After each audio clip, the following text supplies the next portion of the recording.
빛을 보는 것에 집중해야 할 때는 어둠 속에 있을 때이다. 빛과 진리의 관계는 여러 문화와 철학, 종교에서 오랜 시간 동안 상징적 의미를 가져왔습니다. 빛은 흔히 진리와 깨달음을 나타내며 어둠은 무지와 무지의 상태를 상징합니다. 이 관계는 인류의 역사와 사상 속에서 깊이 탐구되고 표현되어 왔습니다. 진리는 너희를 자유롭게 하리라는 표현은 깊은 철학적, 종교적 의미를 가지며 특히 진리와 행복, 자유의 관계에 대한 많은 이야기를 전해줍니다. 이 개념은 인간의 본성과 자아, 인식의 해방을 다루며 여러 문화와 사상에서 중요한 주제로 다뤄졌습니다. 너희가 진리를 알지니 진리가 너희를 자유롭게 하리라는 성경 구절은 기독교에서 매우 중요한 의미를 갖습니다. 이 말씀은 예수님이 진정한 진리를 찾는 것이 영적 자유와 구원으로 이어진다는 것을 가르칩니다.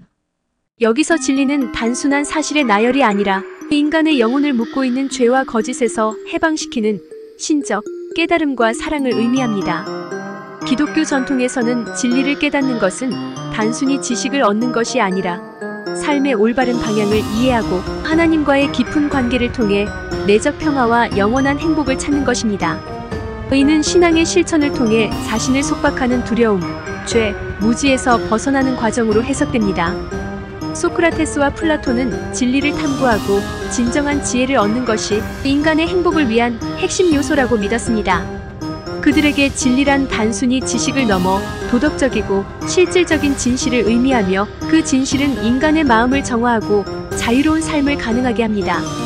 칸트는 자율적 도덕성과 진리의 중요성을 강조했습니다.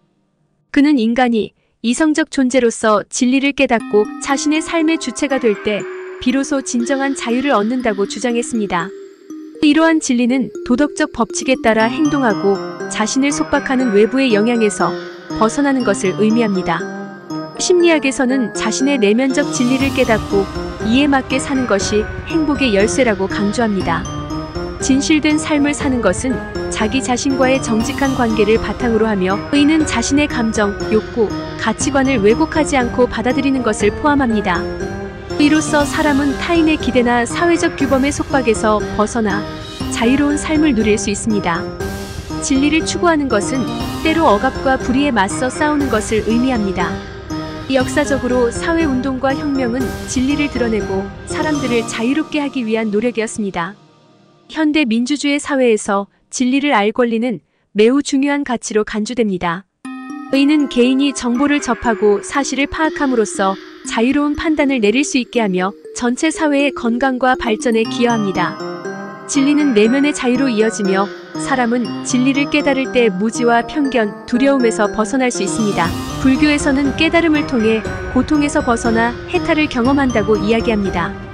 의는 자신을 얽매고 있는 집착과 무명을 없애는 것을 통해 이루어지며 궁극적으로 진리가 사람을 자유롭게 하여 행복을 가져다주는 과정입니다. 진리는 단순히 정보나 지식 이상의 의미를 가지며 삶의 중심과 목적을 이해하고 진정한 행복과 자유를 찾는 열쇠로 여겨집니다.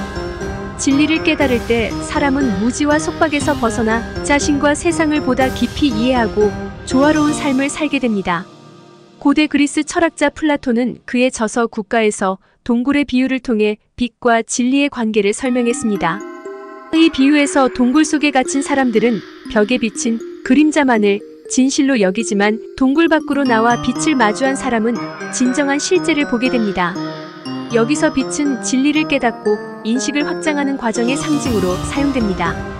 데카르트는 나는 생각한다, 고로 존재한다는 그의 명제를 통해 이성의 빛을 진리, 탐구의 도구로 강조했습니다. 그는 인간의 이성적 사유가 진리를 찾는 빛과 같다고 보았습니다. 성경에서 빛은 신의 본질과 진리를 나타냅니다. 요한복음 8장 12절에서는 예수님이 나는 세상의 빛이라, 나를 따르는 자는 어둠 속에 다니지 아니하고 생명의 빛을 얻으리라라고 하여 빛을 진리와 신성의 상징으로 설명합니다. 여기서 빛은 신의 인도하심과 진리의 계시를 의미합니다. 불교에서는 깨달음을 광명으로 묘사하는데 이는 어둠 속에서 빛을 발견하는 것처럼 무명에서 벗어나 진리를 깨닫는 것을 상징합니다. 부처가 보리수 아래에서 깨달음을 얻었을 때 그 경험은 종종 빛의 비유로 설명됩니다. 르네상스 시대의 화가들은 빛을 통해 인간의 내면과 진리의 탐구를 표현했습니다.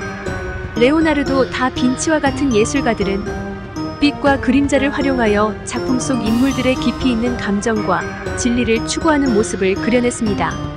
많은 시와 소설에서도 빛은 진리와 깨달음의 상징으로 사용됩니다. 예를 들어 단테의 신곡에서는 마지막에 천국에 도달했을 때 찬란한 빛을 묘사하며 신의 진리와 영광을 나타냅니다. 빛은 진리와 깨달음의 상징으로서 우리에게 보이는 세계와 보이지 않는 세계의 관계를 이해하게 해주는 중요한 메타포입니다. 빛은 인간이 무지에서 벗어나고 더 높은 진리를 찾도록 인도하는 역할을 하며 철학, 종교, 예술 전반에서 그 의미는 지속적으로 탐구되고 있습니다. 어둠 속에서는 빛의 소중함이 더 크게 느껴지죠. 인생에서도 힘들고 어려운 순간들이 있을 때 빛이나 희망을 더 간절히 찾게 되고 그 가치를 더 잘 알게 됩니다. 이 말은 어려움 속에서 긍정적인 것, 희망을 찾는 것이 얼마나 중요한지를 일깨워줍니다. 빛은 생명의 필수적인 요소입니다. 태양빛은 지구상의 모든 생명체가 생존하고 번영할 수 있도록 하는 근본적인 에너지원이죠. 식물은 광합성을 통해 빛을 에너지로 전환하여 성장하고 그 과정을 통해 산소를 방출하여 생태계를 유지합니다. 또한 빛은 인간에게도 심리적 안정과 건강을 가져다주며 생체 리듬을 조절하는 중요한 역할을 합니다. 그래서 빛은 단순한 자연현상이 아니라 생명 그 자체의 근원이라고 할 수 있습니다. 빛은 물리학적으로 전자기파의 한 형태로 파장에 따라 다양한 특성을 나타냅니다. 우리가 볼 수 있는 빛은 가시광선이라고 불리며 빨간색에서 보라색까지의 색상 스펙트럼을 포함합니다. 빛은 여러 과학적, 철학적, 심리적 측면에서 매우 중요한 주제입니다. 빛은 태양의 형태로 지구에 도달하며 식물의 광합성을 가능하게 해 생명체에게 필요한 산소와 영양분을 공급합니다. 인간은 햇빛을 통해 피부에서 비타민 D를 합성하며 이는 뼈 건강과 면역 체계에 필수적입니다. 햇빛은 사람의 기분을 조절하는 데 중요한 역할을 하며 특히 계절성 우울증을 예방하는 데 도움이 됩니다. 예술에서는 빛이 장면의 분위기를 설정하고 대상의 색상과 질감을 드러내는 중요한 요소입니다. 르네상스 시기의 화가들은 빛과 그림자를 사용해 사실적인 작품을 창조했습니다. 많은 종교에서 빛은 신성함과 깨달음, 그리고 선을 상징합니다. 불교에서는 깨달음에 이르는 과정을 빛에 비유하기도 하고 기독교에서는 빛이 있으라는 창세기의 첫 장면이 세상을 창조하는 힘으로 등장합니다. 빛은 진리와 깨달음의 상징으로서 우리에게 보이는 세계와 보이지 않는 세계의 관계를 이해하게 해주는 중요한 메타포입니다. 빛은 인간이 무지에서 벗어나고 더 높은 진리를 찾도록 인도하는 역할을 하며 철학, 종교, 예술 전반에서 그 의미는 지속적으로 탐구되고 있습니다.